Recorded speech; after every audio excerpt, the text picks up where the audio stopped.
Every neighborhood has that one person, the self-appointed queen of the block. For me, her name was Karen, and her shiny SUV was her crown. But the morning she turned my trash can into her personal speed bump for the last time, she triggered a battle she never expected to lose. It was the kind of morning that looked ordinary from the outside: quiet streets, sunlight stretching lazily across rooftops, and the distant sound of a dog barking. Most people sipped their coffee in peace, maybe waved at a neighbor heading out for work. But not me. My mornings had their own special soundtrack: the unmistakable crash of my trash can toppling onto the pavement. First, I thought it was nothing. Maybe the wind had picked up overnight. Maybe a stray cat had jumped in, searching for scraps. I shrugged it off, dragged the can back upright, and went on with my day. But then it happened again, and again. Each time the sound echoed through the neighborhood, my frustration grew. Something wasn't right. This wasn't just coincidence. I didn't know it yet, but my trash can was about to become ground zero for a suburban battle. The mystery didn't last long. One morning, as I stepped outside just in time to catch the scene, I saw it. The glint of chrome, the unmistakable rumble of an SUV engine, and the smirk of satisfaction behind the wheel. Karen, the HOA's unofficial queen, driving her spotless Escalade as though the street belonged to her. Her tires brushed closer to my driveway than necessary, and with one swift swerve, she clipped my trash can. Toppled instantly, rolling onto its side like it was nothing more than a toy. She didn't even flinch. Not a glance back, not an apology. Just a smug little wave from her perfectly manicured hand, as if knocking over my property was part of her morning routine. That was when I realized this wasn't an accident. Karen had chosen my trash can as her target. And worse, she enjoyed it. At first, I told myself it didn't matter. Maybe she'd stop. But deep down, I knew Karen, and Karen never stopped. Week after week, the ritual continued. Trash day became less about garbage collection and more about whether my can would survive Karen's morning drive. I tried moving it closer to the curb. She still clipped it.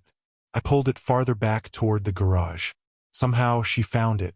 I even set out cones one morning like some sort of suburban airstrip, but she swerved right between them and knocked the can down anyway. Neighbors started to notice. Some chuckled quietly as they walked their dogs. Others whispered to each other, shaking their heads.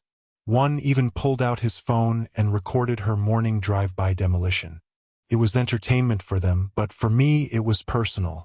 And every time I heard that plastic slam against the pavement, I could feel her smug wave cutting deeper. Karen didn't just hit my trash can. She hit my patience, my pride, and my peace. And like any battle, I knew it was only a matter of time before something had to give. I thought the HOA might help. After all, wasn't that their job? To keep order, settle disputes, and enforce rules fairly? I gathered my evidence. Photos of my can lying defeated on the sidewalk, timestamps of her morning drive, even a short video clip. Then I filed an official complaint. The response?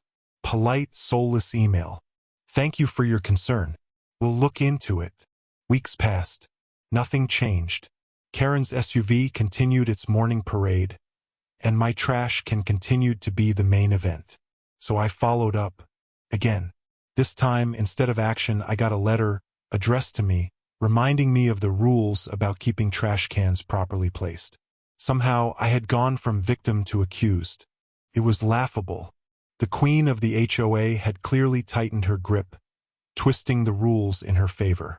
And in that moment, I understood something important. Rules weren't going to stop Karen. By now, the whole street knew. My trash can wasn't just a piece of plastic anymore. It was the neighborhood's favorite drama series. I catch people smirking as they strolled by, some even lingering on trash day just to see the show. More than once, I noticed a phone pointed toward my driveway, capturing Karen's gleaming Escalade nudging my can like it was part of her royal procession. She thrived on it, walking around with her sunglasses perched on her head, SUV parked like it owned the street. She strutted with the kind of confidence that only came from years of unchecked arrogance. And the HOA? Silent. No matter how many complaints, how many videos, nothing changed. For me, the humiliation cut deeper each day. Every crash of the can was another reminder. Karen was winning. But what she didn't realize was that I was done playing by her rules. The final straw came on a Thursday morning. I stepped outside, holding a bag of recycling, just in time to see Karen's SUV crawl down the street. She didn't hesitate. She didn't even pretend to avoid it. She clipped my can cleanly, sending it skidding across the pavement. This time, she looked straight at me in her rearview mirror.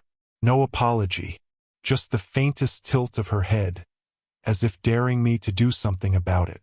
That was it. Enough. I didn't yell. I didn't call the HOA again. I didn't even bother confronting her. No, this wasn't a problem to solve with words or complaints.